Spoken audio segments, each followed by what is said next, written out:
After many years of trying, Rudra is finally with us in Sri Lanka.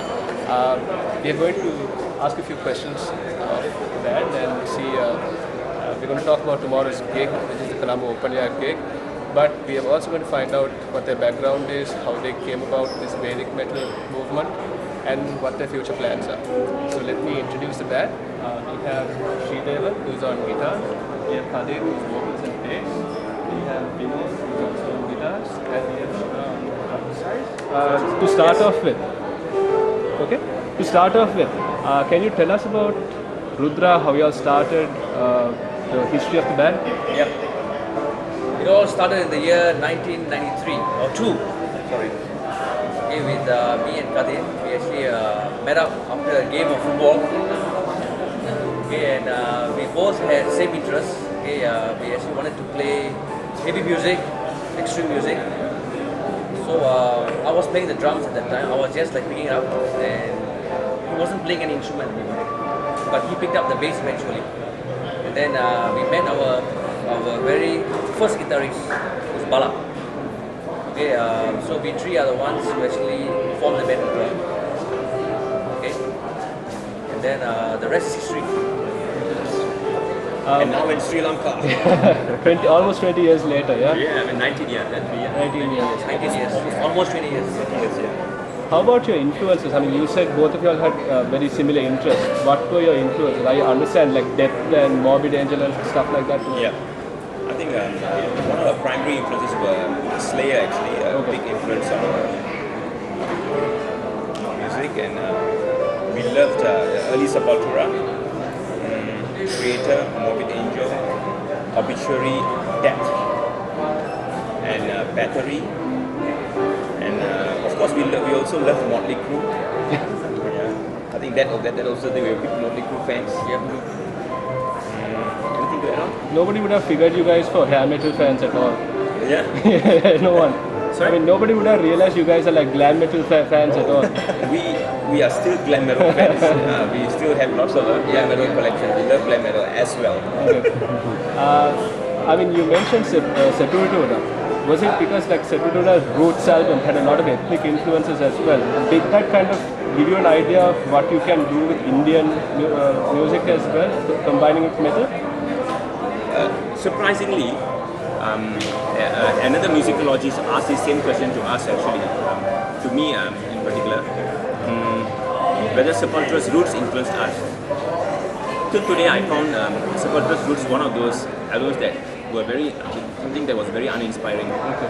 And I never saw that as one of the things that we would ever want to do.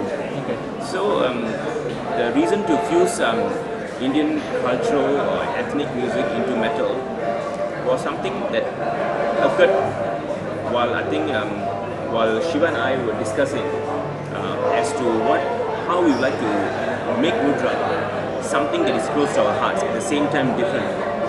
And that's when this idea came about, I would say. And I think I would say Battery as a greater influence on this rather than Sepultura. Okay. Because Battery's albums like Hammerheart and Quiet of the Gods were of a greater influence on us. Okay. And it inspired us to probably get back into our own heritage. Okay. What was the metal scene in Singapore like at that point when you started? Was it existing or was it non-existent at that point?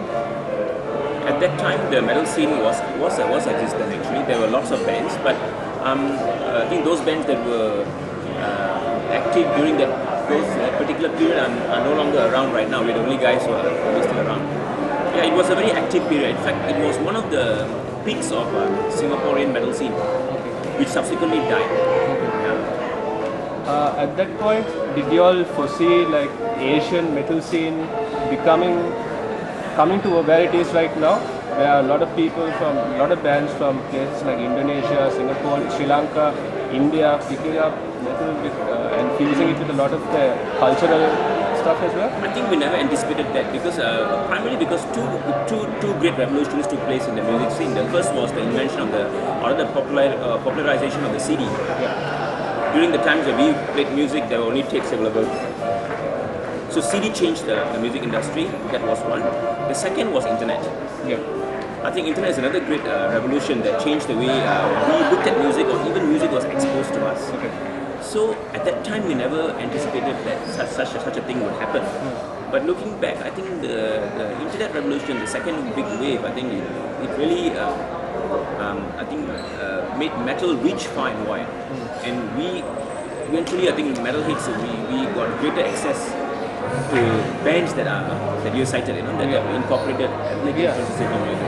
I mean, it's the internet that finally kind of gave, from a personal point of view, I think a lot of the guys I know who are into Rudra discovered you guys through the internet as opposed to finding you guys on shelves or anything like that. Yes. So, I mean, I'm pretty sure internet has a big influence in making sure that you guys lasted as long as you guys have.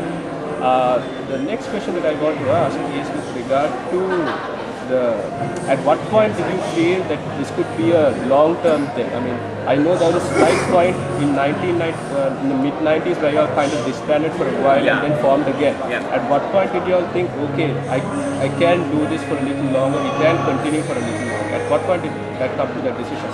We had about 10 months hiatus, that took place primarily because there were two camps within the band at the time. One felt that we want to do the straightforward, or rather the prevalent death metal music that was being composed at that time. And then myself and Shiva partly felt that maybe we should take another direction. So at that point of time there was a judgment call actually to be made, whether is this what we want to do. So we, after 10 months break of I think soul searching and stuff, I think we spoke to each other again. And that's when we both realized that maybe we should perhaps stick, or rather perhaps be true to the name that we hold, which is Rudra, which means an ancient Indian god. Maybe we should use that as a foundation to build the music of Rudra further. It is not that after that alone that we started to write music like that, but even in our demo, which was released in '95, you could see the ethnic influence already there in some of the songs. But just that we wanted to make it a little more pronounced. So right after that, we decided that maybe this is what we want to do, and there's a greater possibility that probably the world will pay attention to this part of the world, the dominant, the popular metal world is Europe and America. Perhaps we would look towards the east if perhaps we did that, and somehow the formula worked. You have started off with Aryan Crusade and then into Kurukshetra, but since Brahmavidya, the trilogy started, there has been a definite upgrade of skills, of songwriting and compositional skills. Can you talk us through the trilogy itself? Like introduce the audience to the idea behind the trilogy. Okay, I'll introduce the idea of the trilogy, while maybe the rest will talk about the recording aspects. Personally, I think Shiva and I would agree on this. Actually, we never felt that we improved technically or we progressed technically. But rather it was very natural, so natural that we could not even see it. Like the songwriters were very much the same. Wherever someone came on board, they brought the ideas to the table. But somehow the whole song was structured as a band, as always. So there wasn't much of an evolution, but there was an evolution in terms of the theme of the trilogy. From Primal I to Transcendental I to Immortal I. In these three albums, we explored very authentic Indian philosophical themes. So with Primal I, we tackled a body of literature called the Upanishads, which are very ancient Sanskrit literature. And then with Transcendental I, we tackled 14 Sanskrit texts on which we wrote 14 songs. And then on Immortal I, it was more of a logical refutation, a text where analysis was more predominant. So we decided to explore a little intellectually. I think as musicians, as much as we want to write music, we also want to be satisfied as a lyrical, in our lyrical outpourings as well. Musically also, like for example, Devan was involved in both Transcendental I and Immortal I. Maybe he can share his experiences, and Vinod was involved in Immortal I. So you could see the convergence of different ideas, people from different backgrounds, different generations coming together. Perhaps they could share a little more. Lanka I went for more of a Crips production where we actually layered guitar tracks. The solos were more Indianized. We went, I could say the guitar department went full swing. in terms of drums, we were actually going faster. And then I'd say the whole band put in really a lot of effort into coming up with a good end product, a CD which can be compared to many other overseas bands. That was, I think, the main highlight, I would say. And then Immortal I. Like for Immortal I, we actually did something a bit different compared to the previous few albums. Like previously, we used to have a lot of guest musicians who actually played certain traditional instruments. So for Immortal I, we actually had this idea, hey, why not the four of us as a band, we just do everything. And we actually went through months of composing of songs and everything like that. So actually the whole experience was quite interesting because without the traditional instruments, with the guitar, just the guitar, the bass, the drums, and everything, we still gaffed it, the whole Indianized feel of all the songs. So even though it was more like a very stripped down and more straightforward album, but we still had that Rudra touch to that album. Have your experiences been so? I mean, have you all toured with guys that inspired you? We are yet to tour with guys who have inspired us, but I think every time we tour, the fans inspire us more than anyone else. I think every time we go to a particular region, wherever it may be, if it is in Singapore, if it is Malaysia, if it is Thailand, if it is Indonesia, if it is the US, and right now we are Sri Lanka, I think the people that we meet, I think that's the greatest experience that we could ever have. Even doing this interview, meeting our fellow friend over there as well. I mean, the effort that people take to meet us, to connect with us, to talk to us, nothing beats that. And that keeps us going. I was talking to, we were talking about this a week ago when we launched the album.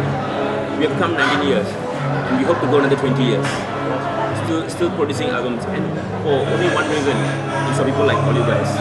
You keep producing music. That gives us an extra kick to make sure that we keep supporting you guys. Another 20 years of Rudra would be fantastic. Very quickly, what are your future plans? I mean, now that the trilogy is done, is there going to be an album and when it can be Shows, album, live DVD? Yes, we are now capturing footages of all our live shows, and hopefully there are a lot of things, because next year would mark the 20th year of Rudra actually, so a lot of things are in the cards. Especially we're going to produce a movie, a film on the history of Rudra for 20 years, and then we're going to release another live album as well, and then a DVD. Hopefully that's in the cards. Awesome. I think we're good, no?